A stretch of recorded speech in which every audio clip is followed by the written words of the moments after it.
Que ta famille est fatiguée de toi, découragée parce que tu as un cas désespéré, ta présence en cellule, ta vie change.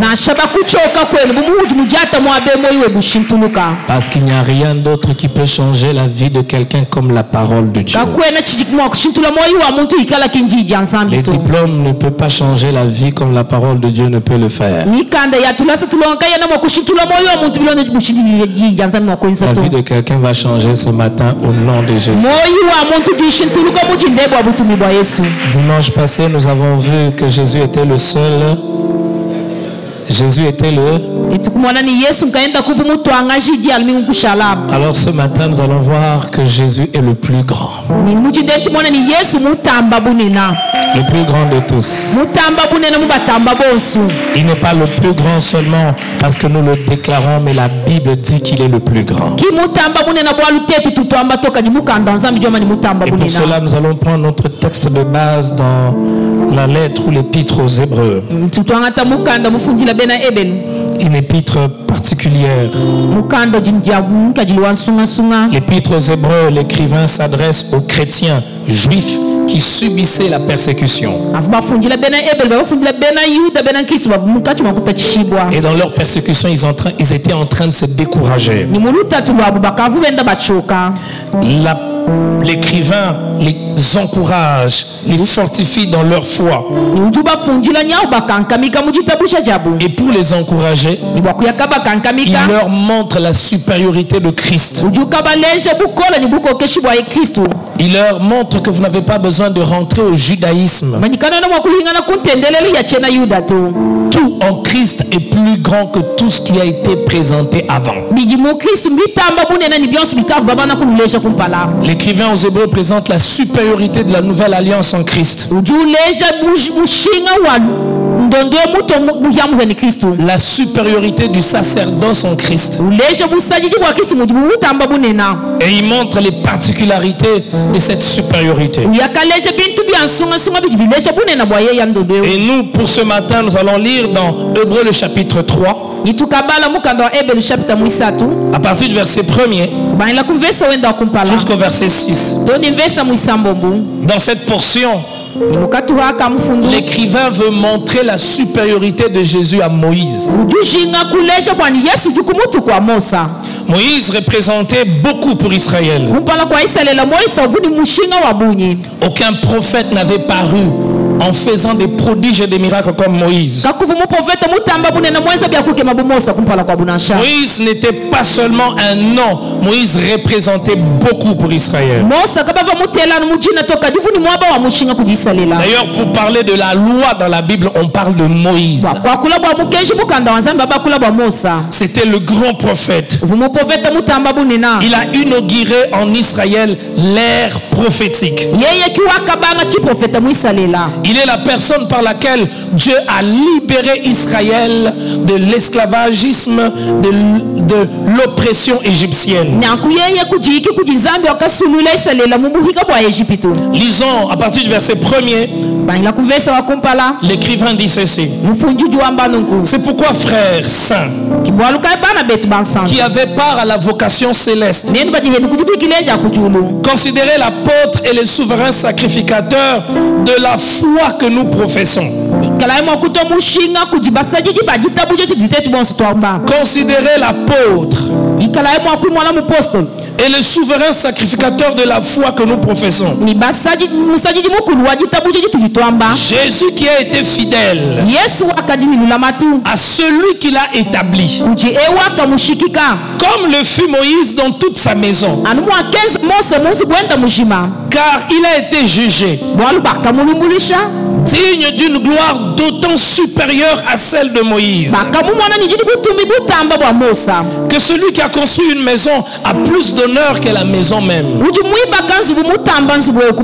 Chaque maison est construite par quelqu'un, mais celui qui a construit toutes choses, c'est Dieu. Pour Moïse, il a été fidèle dans toute la maison de Dieu. comme serviteur pour rendre témoignage de ce qui devait être annoncé. Mais Christ l'est comme fils sur sa maison. Et sa maison, c'est nous. Pourvu que nous retenions jusqu'à la fin la ferme confiance et l'espérance dont nous nous glorifions. L'écrivain aux Hébreux s'adresse ici à des Juifs. Des Juifs qui avaient accepté la bonne nouvelle du Seigneur Jésus-Christ. Alors, ils subissaient des persécutions. On les maltraitait. Et dans cette souffrance, ils étaient enclins, ils étaient tentés de retourner vers le judaïsme. Alors, l'écrivain se propose de leur montrer la supériorité de tout ce qu'il y a en Christ, afin qu'ils ne puissent point abandonner ce qui est plus grand pour retourner à ce qui est rudimentaire, plus petit.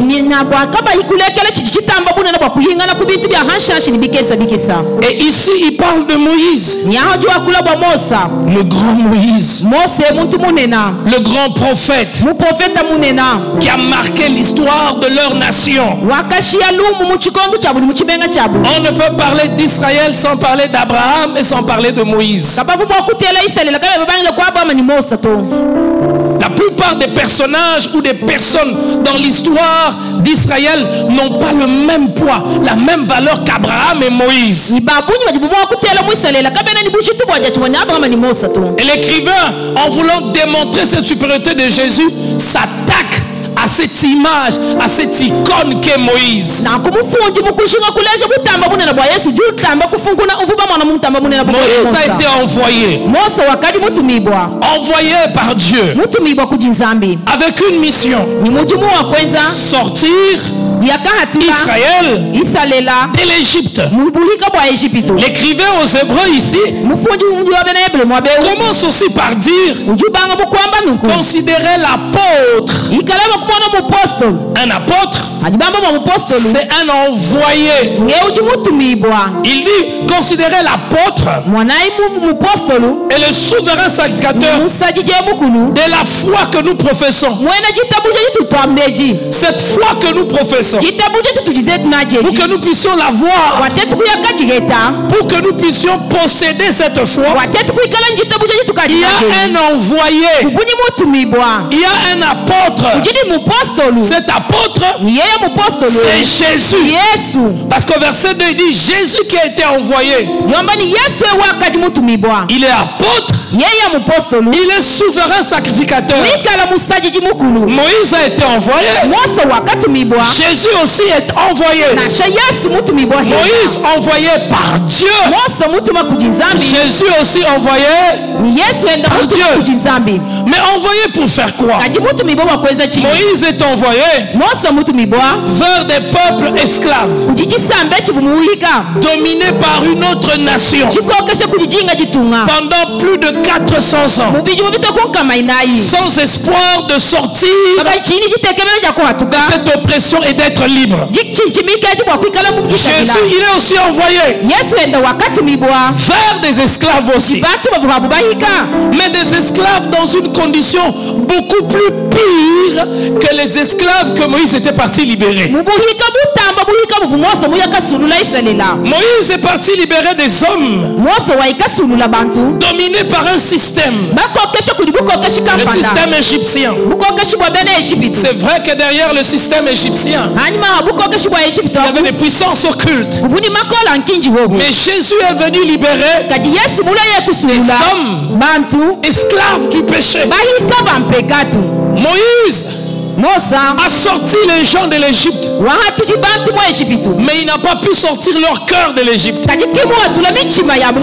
C'est pour cela, chaque fois qu'ils avaient un problème, ils murmuraient: pourquoi tu nous as fait sortir de l'Égypte? Nous avions de la nourriture.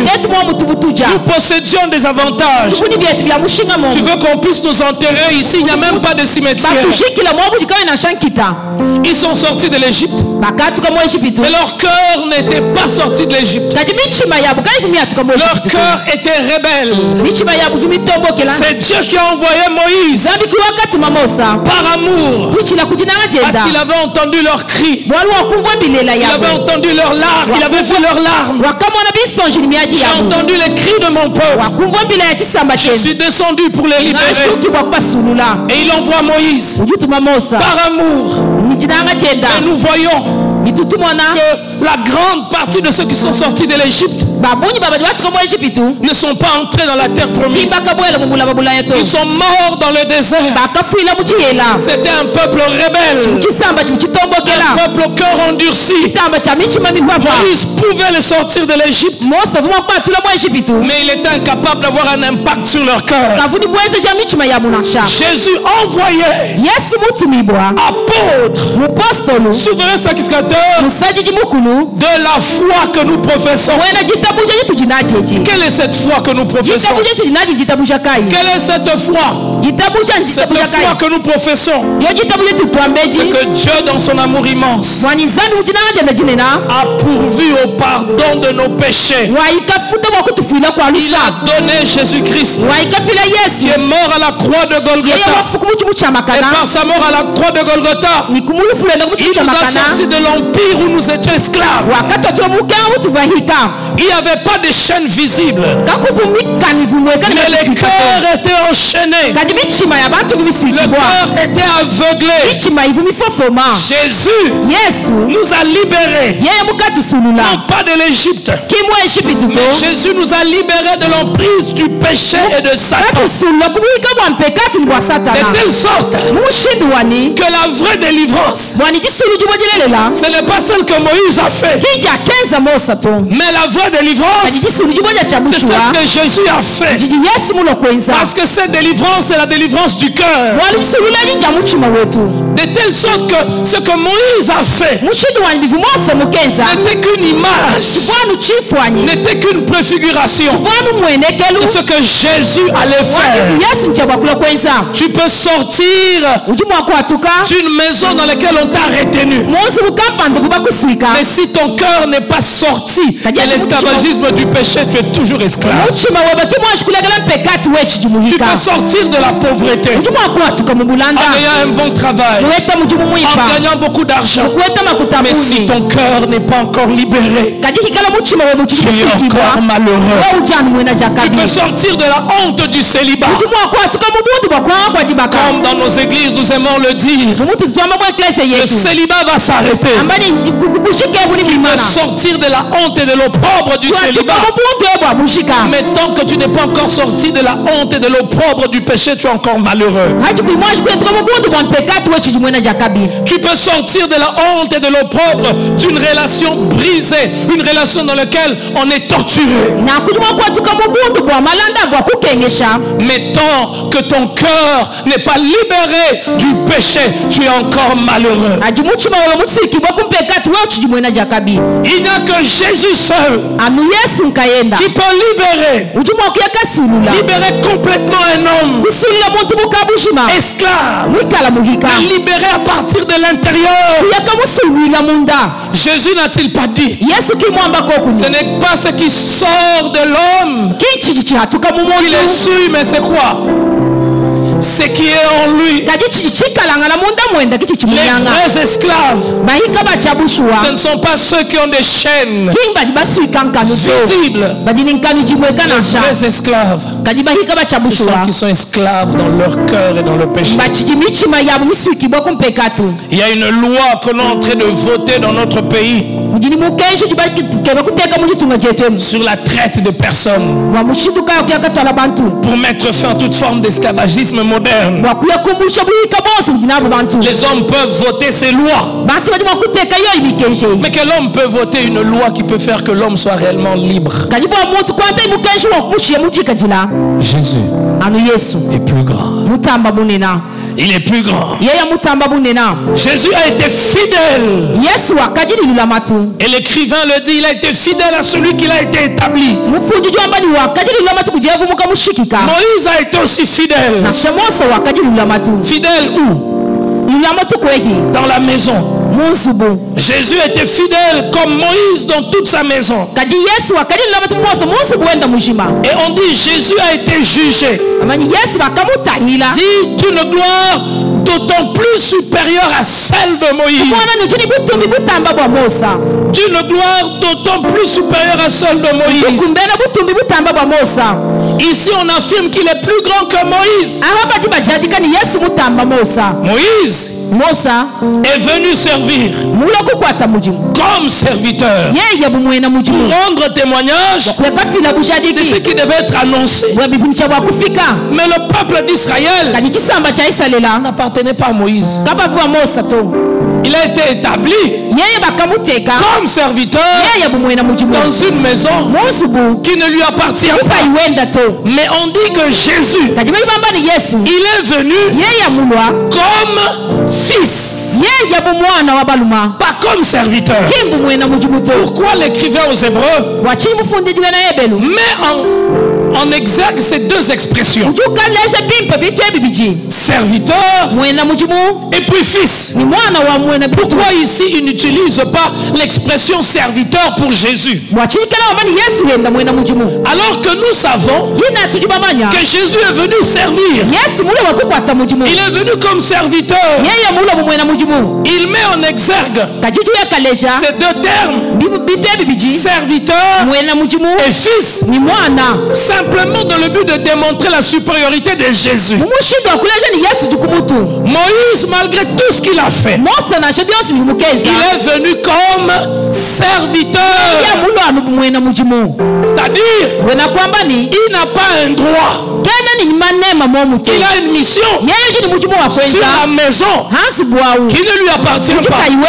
C'est une maison sur laquelle on l'a envoyé pour une mission. Mais Jésus vient comme fils. Alors, quand j'ai un fils et que je l'envoie, le fils n'est pas moi, mais le fils a la nature que j'ai. Le fils n'est pas moi, mais le fils a ma nature. Je ne peux pas être humain et avoir un fils qui a une nature animale, qui est un bête. Lorsqu'on parle d'un fils, on fait toujours allusion au fait qu'il a la même nature que son père. Je suis un homme. Si mon frère Trésor est mon fils, ça veut dire quoi? Si Trésor est mon fils, tu ne peux pas avoir un fils que tu n'as pas engendré. Celui qui a engendré, ce n'est pas celui qui a été créé. Il y a une différence entre créer et engendrer. Ce que je crée, je le fais sortir du néant. Ça n'existe pas. Ça n'était pas là. On n'a jamais entendu parler. Je le crée. Ce que je crée n'a pas forcément la même nature que moi. Si vous voyez une chaise, c'est que l'homme a inventé la chaise. L'homme a créé la chaise. C'est l'intelligence de l'homme qui a produit la chaise. Mais la chaise n'a pas la même nature que l'homme. Or, quand tu as un fils, tu n'as pas créé ton fils. Ce n'est pas toi qui as fabriqué ton fils. Tu l'as engendré. C'est-à-dire le fils, il vient de toi. Si Trésor est mon fils, Trésor vient de moi. Je ne l'ai pas créé, mais il vient de moi. Parce qu'il vient de moi. Il n'est pas moi, mais il est comme moi. Trésor n'est pas moi, Mais il est comme moi. Il est homme. Moi aussi je suis homme. Donc par rapport à la nature, nous sommes égaux. Moïse, serviteur. Moïse n'est pas Dieu. Moïse a été envoyé par Dieu. Mais Moïse n'est pas Dieu. Jésus-Christ envoyé. Apôtre, souverain sacrificateur de la profession, de la foi que nous professons. Il a été fidèle comme Moïse. Mais lui, il a été jugé d'une gloire beaucoup plus grande. Pourquoi? Parce que Jésus est fils. Fils de qui? Fils de Dieu. Quand on dit dans la Bible que Jésus est fils de l'homme, ça ne veut pas dire que Jésus est fils de toi, que Jésus est fils de Dieu. Et quand Jésus s'est présenté comme fils, il ne se présentait pas comme fils simplement par un titre. Un titre de gloire. Quand Jésus s'est présenté comme fils, cela faisait penser à son origine. Il n'a pas une origine humaine, il a une origine céleste. Alors Jésus est fils. Il vient de qui?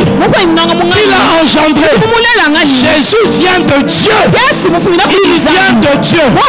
Parce qu'il vient de Dieu, Jésus a la même nature divine que Dieu. Et en sorte que Jésus, comme un fils, il a la nature de son père. Mais il n'est pas son père.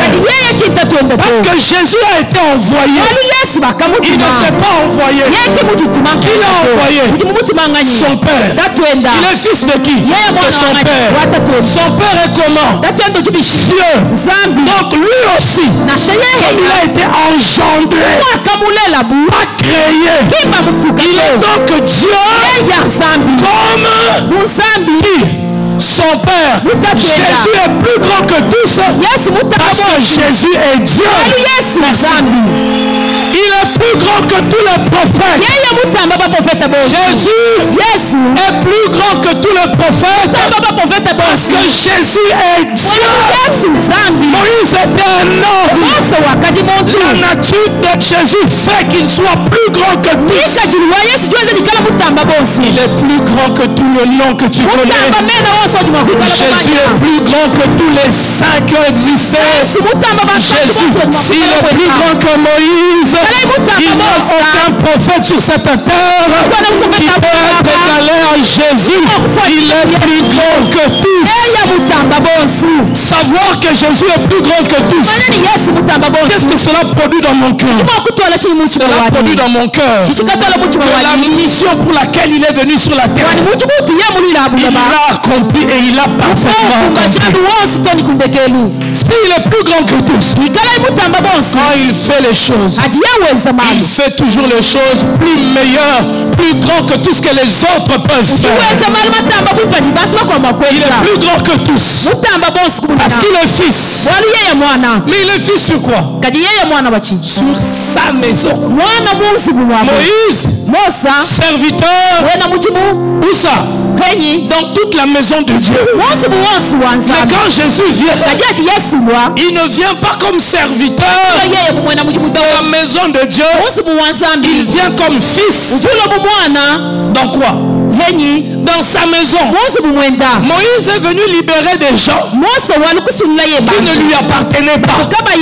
Mais Jésus est venu libérer des gens qui lui appartiennent. Parce que Jésus a fait à la croix. Toi et moi, nous appartenons à Jésus. C'est pour cela. Tu n'appartiens pas à un pasteur. Tu n'appartiens pas à un pasteur. Tu n'appartiens pas à un docteur. Tu n'appartiens pas à un évangéliste. Tu n'appartiens pas à un prophète. Tu appartiens à Jésus. Parce qu'il est venu libérer les hommes qui appartiennent à sa maison. Nous sommes de la maison du roi. Alors, quand tu es de la maison du roi, et personne n'est en train dans sa maison. Si nous sommes déjà dans la maison de celui qui est plus grand.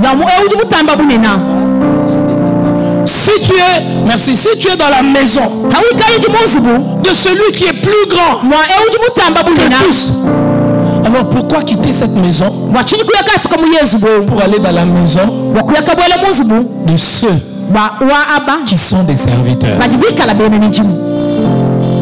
Parce que l'apôtre, l'écrivain dit, nous sommes dans cette maison et cette maison c'est nous. Mais il y a une condition, pourvu que nous retenions jusqu'à la fin la ferme confiance et l'espérance dont nous nous glorifions. Si tu ne tiens pas ferme, si tu ne tiens pas ferme dans la confiance et dans l'espérance, tu vas quitter cette maison. Tu ne feras plus partie de cette maison. Mais quelle est cette espérance? Quelle est cette confiance que nous avons? Il reviendra. Il reviendra. Et c'est lui notre sauveur. Nous n'avons point d'autre sauveur. Le jour où tu commences à mettre un homme au même pied d'égalité que Jésus, alors tu commences à quitter sa maison. Jésus est plus grand que ton pasteur. Ton pasteur vient. Alléluia. Vous savez, frère, parfois même nous qui sommes des pasteurs, nous nous comportons comme si le peuple nous appartient. Commencer une église ne fait pas de toi le propriétaire de l'église. Nous sommes serviteurs. Parce que Jésus est plus grand, c'est à Jésus qu'il faut d'abord s'attacher en premier.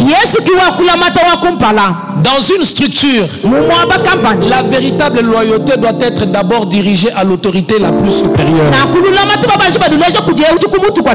Sinon, ce n'est plus une vraie loyauté. Je vais vous donner un exemple. Mes frères, vous pouvez vous avancer à 3.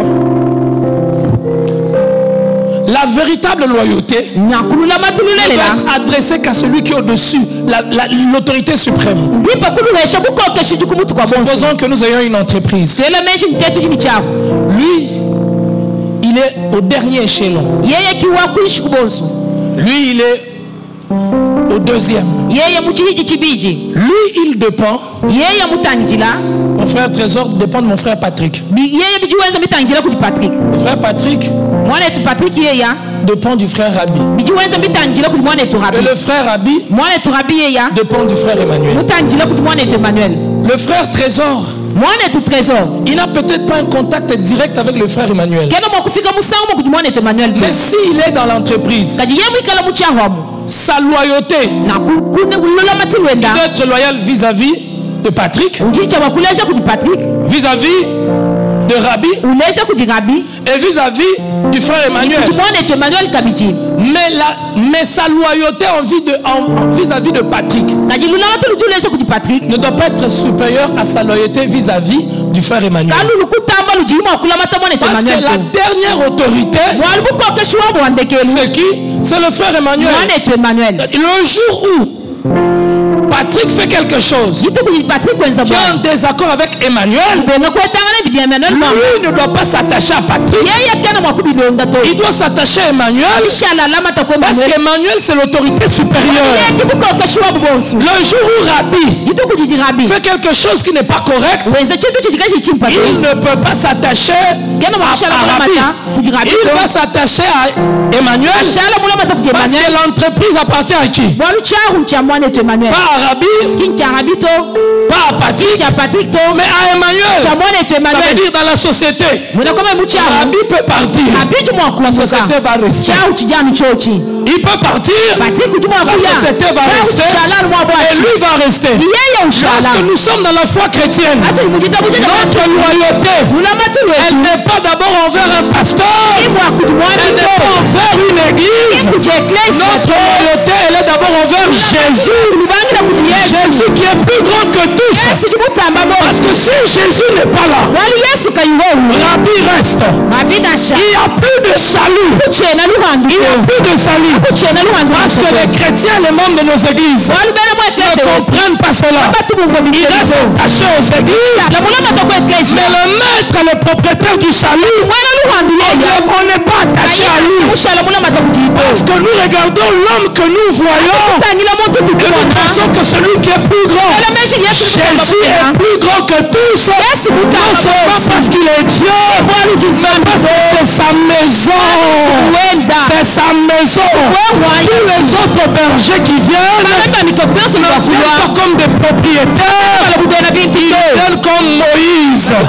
Ils viennent comme des serviteurs dans la maison qui appartient à Dieu. Jésus est plus grand que tous. Et toi tu es attaché à qui? Merci à celui qui est plus grand. Aux serviteurs. On voit des personnes aujourd'hui. C'est notre cas. Nous sommes fiers d'appartenir à une église, d'avoir un pasteur peut-être qui est intelligent, peut-être qui prêche bien, et on s'identifie. Peut-être du pasteur Campagne, peut-être du pasteur Campagne. Frères et sœurs, Jésus est plus grand que tous les pasteurs. Jésus est plus grand que le nom de nos églises. Ne reste pas attaché au nom de la borne si tu n'appartiens pas à Jésus. C'est pas Jésus, c'est pas la borne qui sauve. C'est pas le déroulement de notre culte qui sauve. Jésus est même plus grand que nos cultes. C'est Jésus qui nous sauve. Parfois on reste attaché aux traditions. Nous prions toujours comme ça. Nous chantons comme ça. Après 10 minutes, il y a le communiqué. Après 20 minutes. Moi j'aime la manière dont on prie. Si on bouge la manière dont on prie, moi je serai mal à l'aise. Jésus est plus grand que notre liturgie. Il est plus grand que notre liturgie. C'est sa maison. Celui qui est dans sa maison, il ne vient pas comme un serviteur. Un serviteur vient pour rendre de compte. Le propriétaire vient pour s'occuper de sa maison. Jésus est plus grand par sa nature. Il est plus grand dans sa mission. Jésus est plus grand que tous dans sa mission. Jésus est plus grand que tous dans ses œuvres. Il est plus grand que tous. Quand Jean-Baptiste est venu, il a dit de Jean-Baptiste, aucun homme n'est plus grand que qui? Aucun homme né de femme est plus grand que Jean-Baptiste. Mais quand Jésus vient, Jean-Baptiste dit, je ne suis pas digne de faire quoi? De délier la courroie de... Aucun serviteur de Dieu n'est plus grand que Jésus. Aucun. Quelle que soit la grandeur de ses révélations, quelle que soit son intelligence, Jésus c'est le top. Jésus c'est le top. Il est plus grand dans ses œuvres. Alléluia. Amen. C'est pour cela Jean-Baptiste a dit il faut que lui croisse et que moi je... Parce que Jésus est plus grand. Lorsqu'on est en présence de la grandeur, ce qui est petit disparaît. C'est lorsque nous disparaissons que la grandeur de Dieu se manifeste dans nous. Si Jésus est plus grand que toi-même, dans ton cœur et dans ta vie, quand toi-même tu es plus grand que toi, pour toi-même tu es plus grand que Jésus pour ta vie. Jésus n'a plus de place. Il y a des gens qui sont très importants. Il faut seulement le voir même comment il parle. Sa manière de parler. Jésus n'a pas de place là, on ne reconnaît pas sa grandeur. Quand quelqu'un reconnaît la grandeur de Jésus, parce qu'il est effectivement grand, Jésus n'a pas une grandeur que l'homme lui attribue. Jésus a une grandeur inhérente à sa nature. Les présidents, les autorités, ils n'ont pas une grandeur inhérente. Il y a une grandeur qu'on leur attribue. Il y a une image triste que je ne peux oublier. À une certaine époque, le président ivoirien Gbagbo, président de la République. Vous connaissez en Afrique, il y a beaucoup de coups d'État. On montre cette vidéo avec sa femme dans un salon. Gbagbo, la chemise déboutonnée. Les gardes viennent, ils prennent des photos. Sa femme en cinglé. Mais quelques mois avant, Gbagbo marchait devant le corps armé. Grand, mais pas une grandeur attachée à leur nature. Une grandeur qui leur est attribuée. Une grandeur qui leur est accordée à cause de la position qu'ils occupent. Toute grandeur qui vous est attribuée peut vous être arrachée. Et pour cela, soit dit en passant, qu'aucun poste qu'on te donne dans la vie ne devienne ta définition. Au lieu qu'on t'appelle François, tu dis appelez-moi seulement directeur François. Directeur François. Laisse. Le jour où il n'y aura plus personne pour t'appeler comme ça, tu vas mourir. Vous savez, il y a des gens qui croient qu'ils seront des DG éternels. Et son excellence éternelle. On appelle son excellence. Il met le ventre en avant. Il commence à marcher. Mais c'est une grandeur qui est attribuée. Il est pasteur. Mon pasteur. Mon homme de Dieu. Ça fait bien d'être pasteur. Quand tu marches, quand tu arrives à un endroit, tout le monde se lève, il tremble pour toi. Si tu ne comprends pas que Jésus est plus grand que toi, tu vas t'attacher à cette gloire-là. Ça va perdre ton esprit. Ça va perdre ta tête. Jésus n'aura plus de place. Jésus n'a pas une grandeur qui lui a été attribuée. La grandeur, elle est dans la nature de Jésus. Que vous l'acceptiez, que vous l'acceptez pas, Jésus est grand. Il n'y a pas d'élection pour qu'il soit grand. Ce qui fait de Jésus, c'est pas un titre. De Jésus grand, c'est pas un titre. Ce qui fait de Jésus grand, c'est pas l'argent. Il y a des hommes, ce qui fait d'eux des grands, c'est l'argent. Boss, il a l'argent. Ce qui fait de certaines personnes grandes, c'est leur diplôme. 4 doctorats. C'est grand. Ce qui fait de Jésus grand, ni l'argent, ni les diplômes, ni les noms. Il y a des gens, ce qui fait d'eux des glorieux, c'est le nombre de gens qui les suivent. Comment on est habitué aux partis politiques. Lorsqu'on fait des partages, il faut regarder les poids politiques. Il faut regarder les poids politiques. Alors, quand quelqu'un est un parti de masse, c'est un grand leader. Grand. À cause du nombre de gens qui le suivent. Jésus est grand parce qu'il est grand. Parce qu'il est Dieu. Et devant cette grandeur, que devons-nous faire? 5 choses. Devant la grandeur de Jésus, que devons-nous faire? Première chose, le suivre lui en premier. Le suivre lui en premier. Frère, si on est conscient que Jésus est plus grand que tous, nous devons le suivre lui en premier. Pourquoi? Il est plus grand que l'argent que tu cherches. Il est plus grand que la gloire que tu cherches. Jésus est plus grand que le succès que tu cherches. Il est plus grand que le mariage que tu cherches. Malheureusement, parfois dans nos églises, on a fait certaines choses plus grandes même que Jésus. Parce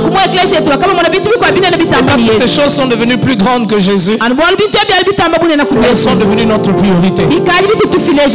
Je peux nous dire une chose. Là où Jésus est élevé, sa gloire transforme les vies.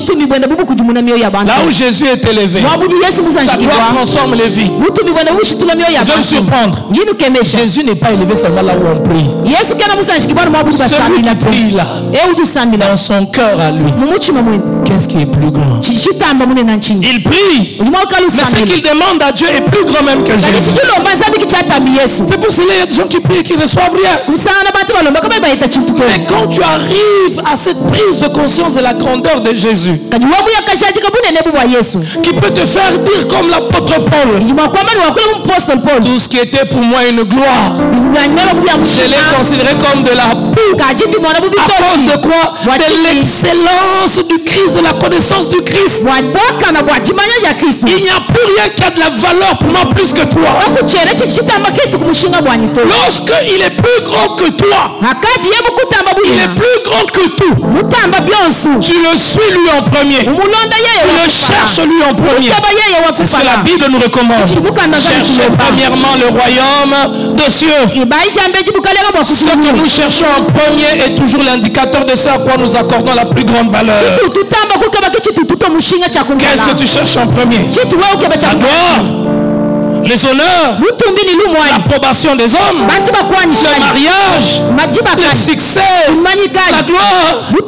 Jésus est plus grand. Et je ne peux m'empêcher de vous le dire. Quand on élève Jésus, dans son cœur on proclame qu'il est plus grand. Toutes ces choses-là, il peut nous le donner. On ne va pas se compromettre pour ces choses. Moi, je sais que ce que j'ai est plus grand. Je n'accepterai pas de le perdre pour ce qui est petit. Est-ce que le mariage est petit pour toi? Si le mariage est petit pour toi, tu ne peux pas t'éloigner de Dieu pour te marier. Est-ce que l'argent est petit pour toi? Si l'argent est petit pour toi, tu ne peux pas désobéir à Dieu pour gagner plus d'argent. Chaque fois que tu désobéis à Dieu pour quelque chose, tu fais de cette chose plus grande que Dieu. Et j'aimerais vous dire une chose, nous faire réfléchir. Qui a créé tout ce que nous voyons? C'est Dieu. Comment prendre la créature et la mettre au même niveau que le Créateur? Toute la création peut passer, mais le Créateur demeure. Si Jésus est plus grand, celui que nous devons suivre en premier. Oui, il envoie des pasteurs, mais c'est Jésus que nous devons suivre en premier. Nous écoutons les pasteurs, mais nous les écoutons dans la mesure où ils sont fidèles à Dieu. Nous écoutons les pasteurs, mais nous les écoutons dans la mesure où ils nous annoncent ce que Dieu a dit. Si Jésus est plus grand, c'est Jésus que nous suivons en premier. Je te suis tant que tu suis Jésus. Le jour où tu arrêtes de suivre Jésus, je ne te suis plus. Je t'écoute quand tu écoutes encore Jésus. Le jour où tu arrêtes d'écouter Jésus, je ne marche plus avec. Deuxième chose importante, capitale et fondamentale. On est conscient de la grandeur de Jésus. On lui doit toute notre adoration. On lui doit toute notre adoration. Parce qu'il est plus grand. On ne peut pas s'approcher de lui avec un cœur partagé. Un cœur qui penche à gauche, qui penche à droite. On lui doit une adoration totale. Une adoration totale. Cette adoration totale, c'est une adoration avec tout notre être entier, tout notre être entier. Je l'adore avec tout ce que je suis, avec tout ce que j'ai, parce qu'il est plus grand. C'est lui seul qui mérite mon adoration. J'ai une véritable adoration. Je l'adore avec mon corps. Avec mon corps. Je ne laisse pas l'esprit de séduction passer par moi. L'esprit de séduction, c'est un esprit dangereux. C'est un esprit qui guette nos églises et qui guette ceux qui ne sont pas des véritables adorateurs. Ils ne sont pas conscients de la grandeur de Jésus. Si Dieu nous permet, je vais vous parler sur l'esprit de séduction. Je l'adore avec mon corps. Mon corps ne peut être un instrument de séduction. Parce que je l'adore. Je ne peux pas porter des courtes jupes. Je l'adore, il est plus grand. Il est plus grand que tout. Donc je dois l'adorer vraiment. L'adoration, c'est pas seulement s'il est plus grand, je l'adore avec tout. S'il y a une partie dans ma vie qui ne peut pas adorer Dieu, c'est qu'il n'est pas encore plus grand que tout. Avec mon corps, je l'adore. Je ne veux pas porter un habit qui montre les traces de mon sous-vêtement. Je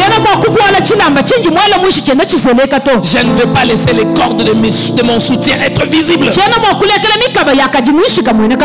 ne veux pas laisser mes épaules exposées. Il est plus grand que tous. Je l'adore, je l'adore. Une véritable adoration. C'est une soumission totale. Dieu a dit à Abraham. Abraham, le père de la foi.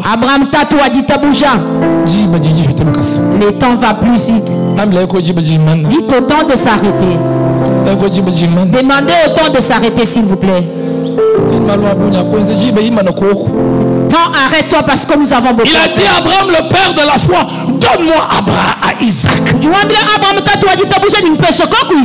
C'était un acte suprême d'adoration à Dieu. Je t'adore avec tout ce que je suis, avec tout ce que j'ai.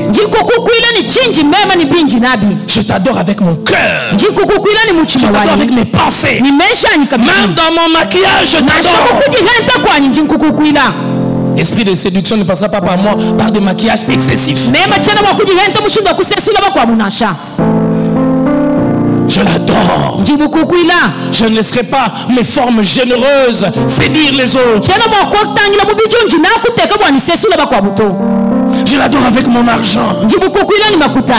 L'argent, c'est Dieu qui me donne. Mais je ne peux pas mourir pour l'argent. Il n'y a pas un montant que je ne peux pas donner à Dieu.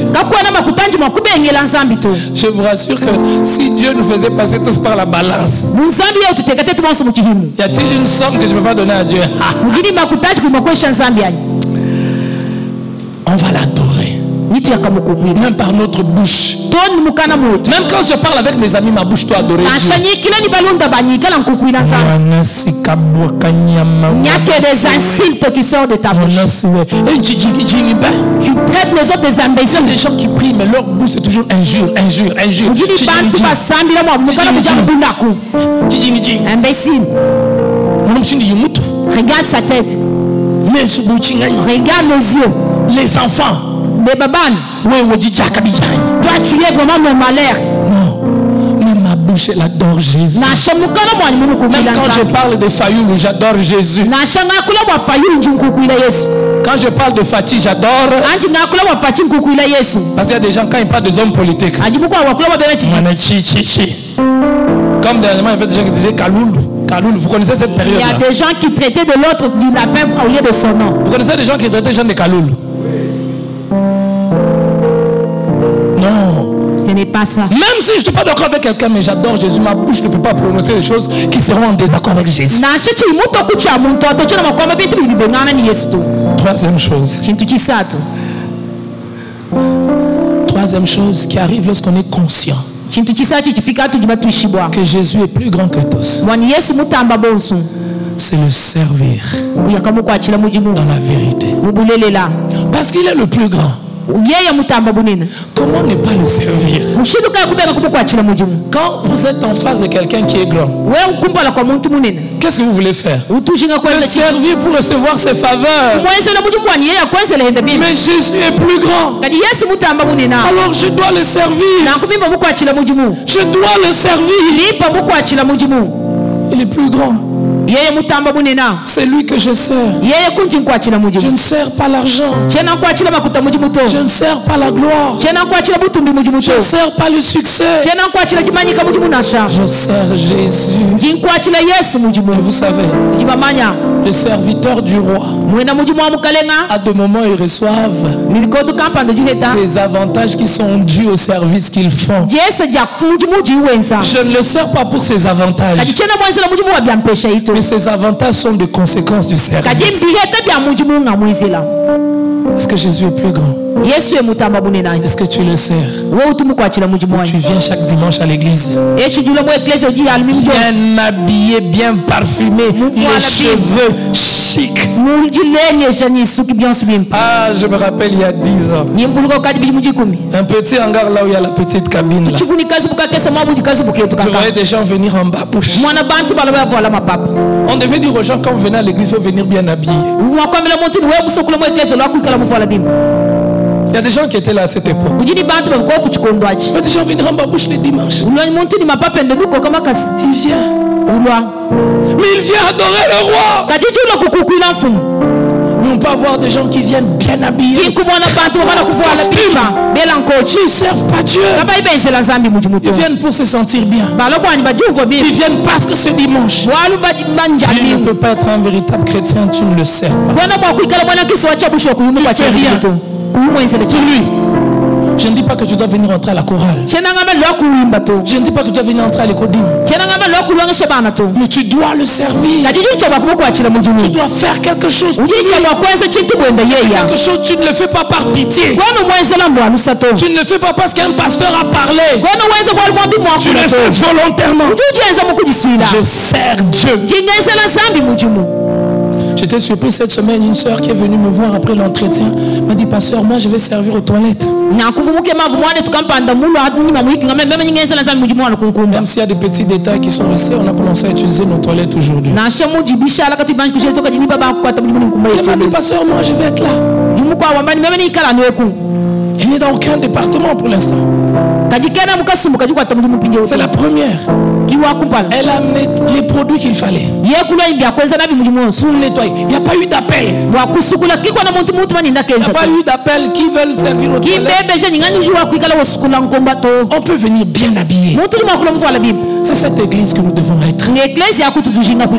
C'est vrai, je suis content de vous voir bien habillé. Il y a 10 ans, je voyais des jeunes. La plupart sont ici, maintenant ils sont chics. Ils venaient pas bien habillés. Mais nous venons bien habillés, mais est-ce que nous le servons? On n'a pas demandé. Tu viens à l'église dimanche. Le dimanche prochain, tu réapparais. Piaf. Tu adores, tu disparais encore. Dimanche prochain, tu réapparais encore. Aujourd'hui, la chorale n'a pas bien chanté. Et pasteur, moi je vais rester aux toilettes. Il est venu avec les frères qui étaient là. Ils ont nettoyé les toilettes. Non pas avec les produits que nous avons achetés. Elle a acheté tous les produits. Elle a acheté les raclettes. Elle a acheté les torchons. Elle a acheté tout. Celui qui sert Dieu ne sert pas par contrainte. Il ne sert pas pour être vu. Quand je connais la grandeur de Dieu, qu'est-ce que je veux faire pour que toi tu me vois? Toi tu es qui? Mais si tu m'acclames et puis si tu me donnes l'argent et puis tu ne peux pas me donner la vie. Il y a un qui est plus grand que toi. Il y a des gens en Tulba, on dit il fait pour le mature. Mais quand on comprend la grandeur de Dieu, mais soit bande quand il y a des gens qui sont conduits par les yeux des autres. Vous le voyez le jour, il chante bien. C'est sûr, son fiancé est venu dans le cœur. Le jour, il prêche. Il y a un grand partenaire qui est dans l'assemblée. Mon cher, à la bonne garde ton argent, viens servir Dieu. Garde ton argent. Même si c'est là ta triste, garde ton argent. Sers Dieu. Dieu est plus que ton argent. Tu peux donner de ton argent, mais tu ne sers pas Dieu. Mais tu ne peux pas servir Dieu sans donner de ton argent. On le sert. Il est plus grand. Mais quand on le sert, tu peux être directeur quelque part. Tu peux être chef, boss. Mais quand tu viens, tu t'occupes des enfants. Quand ils vont faire popo, tu les essuies. Mais quand on ne prend pas conscience de la grandeur de Dieu, même quand tu viens à l'église, tu vas avoir une chaise spéciale. Je suis grand. Vous avez déjà vu les politiciens quand ils viennent dans nos églises? Les membres d'accueil, une fois il y a eu un cas comme ça, j'étais fâché, je suis même sorti. Quel que soit le monde politicien, il vient, il se met comme nous. S'il veut une chaise spéciale, dites-lui que parle. J'ai bien dit. On enregistre. Il y a eu un qui était venu comme ça qui a voulu avancer ses chaises. Vous vous rappelez? Oui. Et j'étais fâché, je suis sorti. Cette fois-ci, je ne sortirai pas, je viendrai à côté de toi, papa. Si tu ne veux pas te mettre comme nous parle. Jésus est plus grand. Même nous, l'église de votre conseil, Jésus est plus grand que Fati. Il est plus grand que nous. Même si, mais il se met sur nos chaises. Si tu veux des chaises spéciales, amène tes chaises. Mais mets-le comme nos chaises. Sinon, nous nous déroutons. Nous faisons ces choses pour avoir des avantages. Un député vient. On le met ici devant. Pourquoi? On lui laisse, oh non, le député est venu qu'il vous salue un peu. Mes amis, vous avez compris, ceux qui s'occupent du programme de l'église, ils n'ont pas le droit de nous saluer. Attends-nous à la porte là-bas, dis-nous bonjour. 2023 approche. Beaucoup de fanfarons, de farfelus vont venir dans nos églises avec des faux dons. Jésus est plus grand que eux. Il est plus grand que l'argent qu'ils peuvent nous apporter.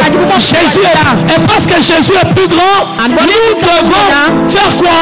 Le servir. Quand on le sert, on n'est pas plus grand que lui. Moi, même avec mon rang. Vous entendez des gens dire ça? Moi avec mon rang. À l'église, on ne m'a pas honoré. Tu veux prendre la place de Jésus dans l'église? Tu veux être plus grand que Jésus? Moi-même, le pasteur, je me mets avec tous ces frères-là. Vous me voyez rire avec eux. Quand ces jeunes gens, je peux me mettre. Je viens dans mes jeans, je rigole avec eux comme si c'était mes amis. Si vous me voyez causer avec eux, vous ne pouvez pas savoir que je suis leur pasteur. Maintenant, toi, tu n'es même pas leur pasteur. Moi, dans mon rang, Jésus est plus grand que nous tous. Nous tous. Il est plus grand que nous tous. Si je suis pasteur, c'est par grâce. C'est par faveur. Oh non, les Shegela, quand on les amène dans l'église, ils viennent avec des odeurs.